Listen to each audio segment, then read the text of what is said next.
L'Église catholique romaine est un paradoxe. Le Christ a toujours revendiqué une souveraineté spirituelle, extraterrestre ou supraterrestre. Mon royaume n'est pas de ce monde. Et à quelques siècles de sa mort, on a pu constater que l'Église était devenue un État, que cet État conduisait une politique extérieure, et ces traits ont perduré jusqu'à la fin du XIXe siècle. S'en est suivi une éclipse, et puis de nouveau on a reconnu à l'Église la qualité étatique par le traité de Latran de 1929. L'Église a donc revendiqué une souveraineté spirituelle qui est conforme au message du Christ, mais en même temps elle a eu besoin du concours de l'État, elle a eu besoin de devenir un État pour s'organiser et pour mieux s'affirmer.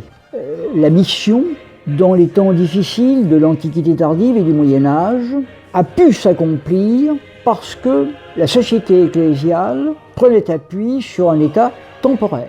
Ensuite, les choses ont évolué à partir du XVIe siècle, avec l'affirmation des États territoriaux. Les rapports de l'Église et des États sont devenus difficiles. Les Lumières ont parachevé, ont accentué encore cette distanciation. Et finalement, pour des raisons circonstancielles liées à la réalisation de l'unité italienne, les États pontificaux ont disparu en 1870. Mais tel Lazare, ils ont ressuscité en 1929 sous la forme de l'État de la Cité du Vatican. Cet État, naturellement, a une politique extérieure, comme tout État. Le pape gouverne avec la curie. Il est aidé dans son action par les services centraux, les organes d'impulsion, notamment la secrétairie d'État.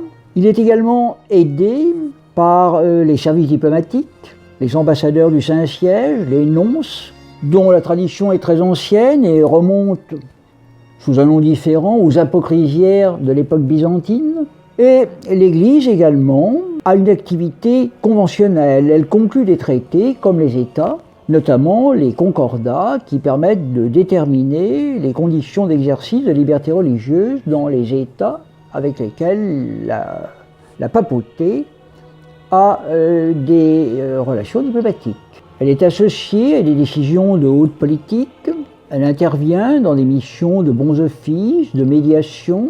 Au fond, elle pratique une diplomatie qui est la sienne, qui lui est propre, qui est la diplomatie pastorale, qui doit être rattachée à l'exercice de la souveraineté spirituelle de l'Église. Mais dans le même temps, l'Église intervient activement dans les affaires du monde. Elle le fait avec discrétion, mais la discrétion en diplomatie est souvent la condition de l'efficacité.